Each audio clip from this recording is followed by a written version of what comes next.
Today I'm joined by Gareth Jones, Chief Innovation Officer for the Chemistry Group. Gareth started off his career in HR before finding that his true passion was in combining people and technology. Joining Chemistry 5 years ago to build their technology platform, he has helped take the business from a small management consultancy into an international global technology business. In this interview, he shares a very personal story of his life and career. It's a pleasure to introduce Gareth Jones.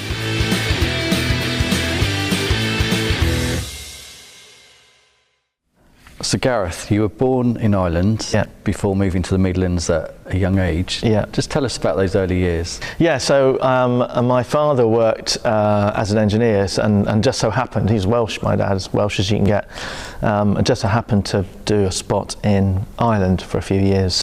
Well, then we moved back to the UK and we moved to the Midlands and we moved to Mountain Mowbray, which is a market town like many of them in that arena. I'm not sure why, but we moved in and took over the main pub in the town. My dad continued to work, so he had the day job, but they also ran the pub. So my mum ran it during the day and together at weekends, and then in the evening they both ran it together. But then we moved when I was 6, just about to only 7 miles away, but we went to a little village called Somerby. And me and my brother were the outsiders, you know, we were the townies moving into this very parochial environment. And that, I think, was fairly instrumental in setting up the way that I am as a person, you know, in terms of you're coming into an environment where you're clearly an outsider. So I just learned to fine-tune my skills of fitting in. There's a period of time from 6 till 13, 14, yeah. And then you moved again. Yeah. So what was that like? Really bad timing. My dad had got a job over in Telford. Could have been again another 1,000 miles away. But moving at that point, I think, really unsettled me because it brought all of this stuff back about, you know, changing at this critical time and, you know, when I was trying to, you know, grow up basically. What else was going on around that time? Your dad moved to take a new job and there was a period where he was out of work, wasn't there? Yeah, so he'd been out of work a couple of times when we worked in the village, when we lived in Somerby. The second time round got to me because it was at that point where we were going out as friends. So there were times when I just couldn't afford to do it, or times when, you know, at one point I think I only had one pair of workable trousers. So I would be at school in them and then I'd be out in them. And a jumper my mum had knitted for me. So there are moments like that in your life when you kind of feel crushed, you know, by that circumstance, or very limited by those circumstances. So that period of your life probably has shaped a little bit how you are? Without a doubt. When you grow up like that, you are aware of what it takes to get stuff and what the concept of work is, and but it also knocks your confidence. It can, you know, we're not all the same. And I think I went through my early stages of the career carrying that groundedness, but also a fear. It's fear that stops us doing anything, isn't it? I guess a fear of that could happen to me. You know, that sense of you know, I'm building, I might lose it. What was the moment you realised you wanted to go in HR? What drove you towards HR? So when I was at school, I wasn't sure what I wanted to do. And so when I scraped my way through A-levels to try and avoid going to work, ended up getting into doing a business and finance HND, and then somebody on one of the course tutors said, you know, why don't you do an extra year of the actual HR exams? So I thought, right, nothing ventured, nothing gained. So I did the year. But the notion of being at the heart of a business and, you know, the people side of it really got to me. So by the time I'd finished that year, I'd already got 2 job offers. Whether it made that much difference in my ability, that extra year, or not, it certainly made a difference in marketability. You had 2 job offers. Tell us about those and which one you took. I'm not quite sure now why I plumped one over the other, but that turned out to be a great first job. It was a factory environment, wasn't it? It was, yeah. So we had it was on a big industrial park. We got big Ford unit there, the classic manufacturing business, huge. But on my first day, I was taken down to the shop floor because I was the factory personnel officer then. And being on the shop floor was a very humbling experience that teaches you humility. So at what point did you leave and move on to your next role? So I left after about 4.5 years. So I'd moved up from being the factory personnel officer to being the one that sat up in the office, which is obviously the bigger job. There was me and then there was the HR director. So there was clearly no interim step for me. So your next big job was? It was HR. I was HR manager at a company called Everready, which was the battery business. So you've gone from not knowing what you wanted to do when you were leaving school. Yeah. And now you've gone through the process of joining a factory in a very corporate environment. Did you enjoy that? Yeah, I did, in that it kind of spoke to my ambition. I was stretched, almost too much. I thought I'd bitten off more than I could chew. When did you think that? Was that like your first day? Or yes, first day. And I just kind of got myself together and thought, this is what you wanted to do. This is, what you've been trained to do. How difficult can it be? And it taught me to, if you do move roles, when you go and do something else, do something that you can't do easily. Stretch yourself. So again, I think it was the confidence thing, right? I'd kind of, on the one hand, I'd got this great job, and yet I felt a fraud. That sort of lack of self-confidence thing coming back from when I was a kid, that this will all go horribly wrong tomorrow, but I kind of fought past it and, did what I did several times before I was at school and growing up. I fitted in, I built relationships, I got stuck in. If there was a gap in my knowledge, I just made sure I filled it before someone was going to come and test me on it. And I guess I had a fantastic time in so much that the work that I did was great. I got promoted really early. So by 28, I was the HR director for Northern Europe. It was just, again, awesome. But what I found was that I bought into HR because I felt people were the only point of difference in companies. I remember one of the lecturers at college going, if you're in this HR, you're coming into personnel because you like people, you like engaging with people, think again. This isn't the right thing, you'll fail. And I remember listening to him and thinking, that doesn't sound too good. That's not what I thought it would be like. And actually, I think the essence of some of that was true then, because I felt at the time I'm either naive and that I've just been drinking the people Kool-Aid too much, or whether this is what is right, you just need to go and get with the program, Jonesy. So that ultimately, I think, the doubt ended my hands-on HR career. So you've reached a point in your career where you've almost become disillusioned with HR. Yeah. What did you decide to do next? I was contemplating what to do next, and there was an option to go and work in Geneva for the European chairman, and I didn't want to do that. It was decided to go that route, which would have meant another commitment, and I'm sure great things would have come from it, but again, I was that disillusionment. And as it turned out, I was working with a group of guys who ran a boutique search outfit, executive search outfit. They were doing some hiring for us. The guy who owned that said, well, why don't you come and work for us? And that was the starting point of that sort of the second sort of 2/3, I guess, of my career, the direction change that came from that. So I worked with them for about 18 months. I loved it because it was about, going out, meeting, heads of HR. I was just staggered at how backward the search industry was.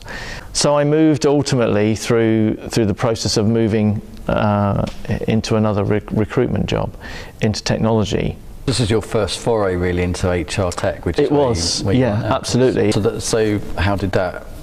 I got sacked from that job. Okay. That had been the first time I'd been fired, and that was quite a sobering experience. So when I went into the search job, I was with a partner living in Fulham. That relationship eventually fell apart. And in the interim, that whole interim period, I met my future wife. We got married and we kind of got a kid on the way. So we actually got married in Poland. She's Polish by origin. Jumped in the car, no honeymoon, came back, full on work all the time. Got back to Virtual Village, and within 2 or 3 months, just as Renata was, with child, as they say, I'd been out at a show on a Friday, HR tech type show, doing product demos. Came in on the Monday, David called me and Sean, the sales guy, who was a great guy, into the office and said, right guys, it's all over. But he was a very difficult man to deal with. The challenge with leadership, I think, is one of the challenges with being a leader is, which is why humility is so important, that you become a monster if you're not careful. I've seen it, and I don't mean that in an exaggerated sense. I mean, if you're a person with strong opinions and you lack some sense of humility, then very quickly you live in a world where most people don't challenge you because they're afraid you're going to shout or scream or disagree or fire them. And I was kind of ignorant to that, and we got in building the technology, and David had a view of how long this would take with only one developer sitting in Manchester. And we kind of clashed over that. And then we would go out, take the raw, minimum viable product, which wasn't used then, but that's what we were trying to do, beta. And we were having real trouble demonstrating it because it wasn't working properly. And that, Sean was trying to sell it, I was trying to work with him to sell it and also to implement it, and it was a nightmare for both of us. So he just saw that as, I guess, a blocker to making it happen. So you're at the stage in your career where you started off in HR, you've done a few different things, you're starting to get an understanding of what it is that you really enjoy and what you want to do. Yeah. How's this led you to the path that now has now taken you into the role of chemistry? The technology and people path kind of was the thing I'd kind of landed on. And I'd continued to do that until I think the end of 2002. And at the time I was talking to the founding guy and a couple of directors of a HR search and selection company. It was a boutique business. It was really successful. So I'd spent some time with them just kind of, talking about I might take a non-exec role there. But that turned pretty quickly into actually, if you take a share, would you come and help us turn it round? And I jumped at that because for me, that was the job that I was kind of aiming for when I left HR, a commercial job, running a business and being able to challenge my own perceptions as to whether I would be able to succeed at that and to whether I would end up paying lip service to people are our most important asset because you just need to get the job done.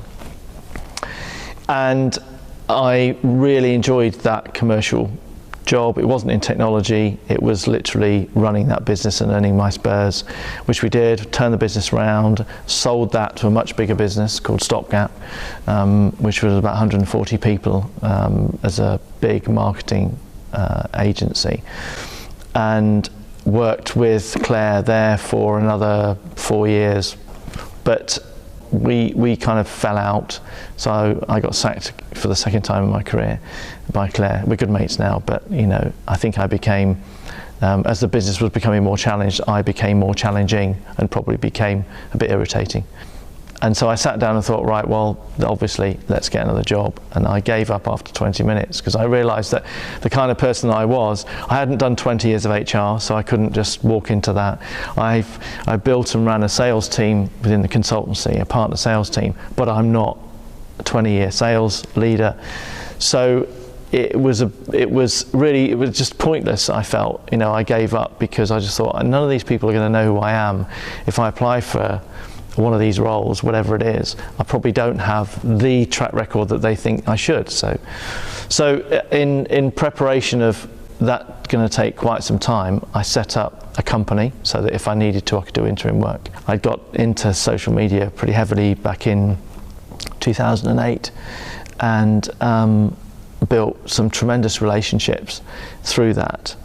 And it was that network that came alive when I was, out of work.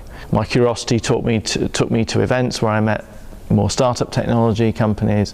I ended up working for them, helping them get the proposition right and get a story, get development expertise because they were failing to find the right development partners, raise funding. So I got sucked into this world of, partly into this world of, new technology in our sector and startups. And I absolutely loved it. I loved working with them. I loved being that sort of independent person in a way, coming into the business, and because it gave me control. I could challenge without thinking I'm going to lose my job. It was a real sort of coming in age confidence thing for me, because I'd go into a business, I'd look at what they're doing, and I think, shall I tell them? I think yes. So I stick all this stuff down, and they come back to me and go, this is great. Now you're in chemistry, combining HR technology, people. How do you feel about your role now? What is it that really motivates you? I love my role now. So when I joined chemistry, it was very much hands-on to build the technology. And we've sort of invested and we've grown the business. We've doubled in size in a year. And I've now moved to the sort of innovation role, which is around what next. So would you say you're quite career focused? That's a really good question. I would say that no. I think I'm in the last third, I guess, of my career. I don't know, maybe we'll be working till we're 90, in which case I'm probably only halfway through it. So I think less about the career. I've moved, obviously, and changed direction several times. That doesn't faze me as much anymore. So I'm really more focused on being somewhere and doing something that really feels natural. It can stretch me, but it feels like I'm doing what I should be doing, having my opportunity to be brilliant, as chemistry would put it. And I think it's just really important that that's where I am. If you're not doing the work that is giving you that opportunity to be brilliant, you're not functioning fully as a human being. Just as if your personal life isn't in the right place, you're not functioning fully as a human being, which is why it's really important to have both of those in the right place. So how is your career fitted within the context of the rest of your life? I think my personal life and my work life are just deeply entwined because I'm an emotional person. So the things that happen in both have an impact on both. And yeah, probably when I was younger and lacked some of the experience that helps build confidence, I over-rotated on some of those things. And I think one of those things would have been how much energy and effort I put into work, believing that was the salvation, that was the answer to the challenges that I might have been feeling in my personal life. And that's my biggest life lesson, is that no, I know I put a lot of energy into work, thinking that as the breadwinner that I had to make that work because I had a family to support and to bring up and to do all of those things. So if I managed to keep this together, then we'd have everything that we needed to make the family life right.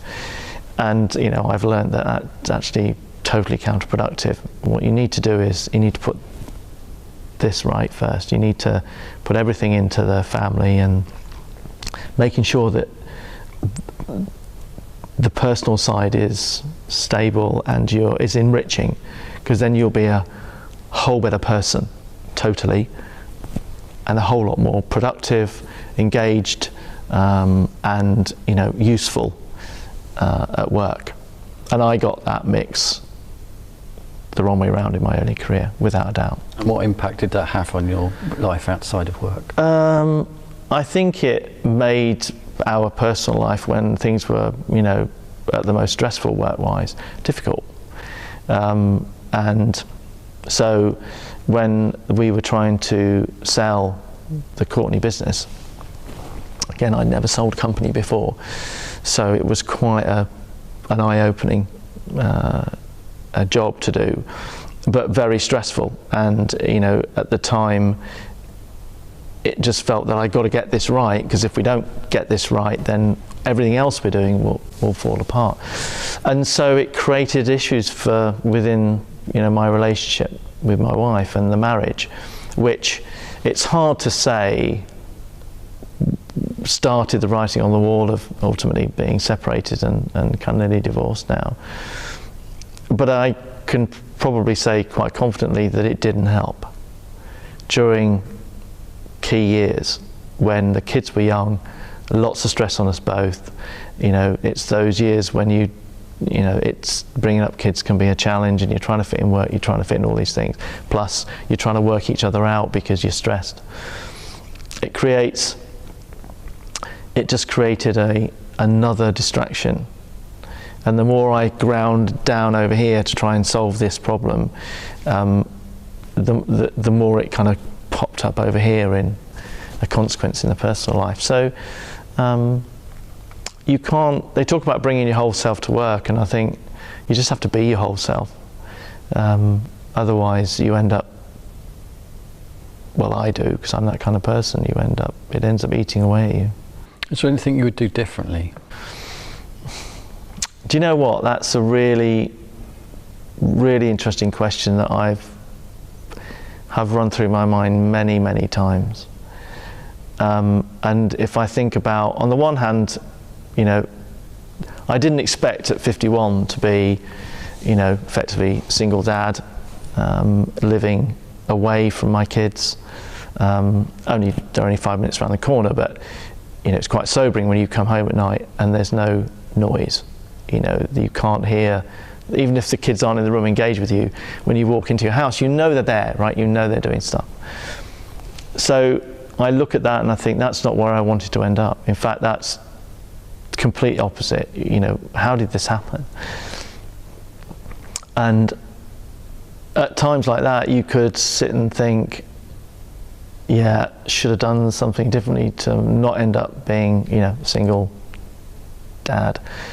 And putting all that extra stress on work again, because I'm kind of rewound financially 30 years. That's what happens. That's what it does to you. And yeah, I could look back and say, well, yeah, if I perhaps hadn't put that before that, perhaps if I'd have come to that realization earlier and invested more time. But the thing about turning 50 is you do realize that at some point you're going to expire, and when you're young you can push that off, you can forget it. But my father died last year, my mum died when I was in my 20s, and there's no getting away from it. You kind of reminded of your own mortality when you lose those that are close to you. And so to me, what surfaces when I have those thoughts is, time is precious, and wasting it going, should I, shouldn't I, is counterproductive. I did enough of that when I was young. I left the HR job and struck out into a different career. Should I and shouldn't I, should I, shouldn't I? And you could do that with life. And I figure for every 10 minutes of brain time I devote to doing that is 10 minutes that I'm not devoting to spending time to the kids or doing something. And at the time, it was like the end of my life. When our marriage ended, it was like, I couldn't deal with it. I couldn't process it. I was gutted. It's not what I wanted. 4 years on, I'm really happy. I'm happy where I am. I've come to terms with it. You do. you look back on it eventually and go, that wasn't really that good, was it? There were, and I was feeling it. So you can see, hindsight is a wonderful thing, it's 20/20 vision, but it does allow you to look back and think, actually, things were going on there that I was hiding from. So. And do you ever look back and take any lessons from your parents and think about what they did and how it might have affected the way you live your life?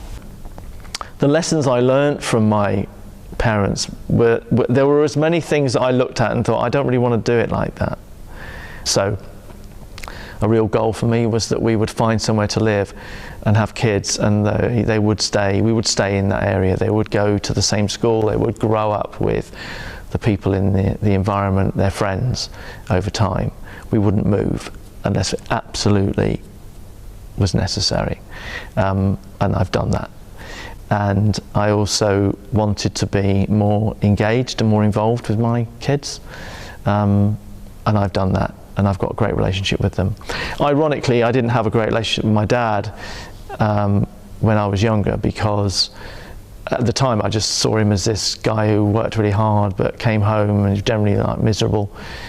They both, were social drinkers, so they would drink every night, and he'd end up usually falling asleep, then going to bed, and then getting up and going to work. I mean, my mum was she was a true Bow Bells Cockney and a very positive person, incredibly fiery, huge temper at times, and so they would argue a lot. And it wasn't until him and my mum separated that my dad sort of reached out to me and said, if you still want to talk to me, I'm happy to talk to you, kind of thing. And I said, yeah, okay. And that's when literally the first week I went away to study, when I was 18, 19, he moved out.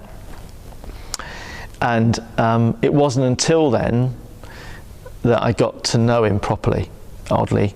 I was 18, 19 years of age. Went to spend some time with him, and he sort of taught me through it. And he was a completely different person, and it dawned on me that he was just a good guy in a marriage that he wasn't happy with and a life that he wasn't happy with, I guess. I mean, he probably had that combination of work and life stuff going on.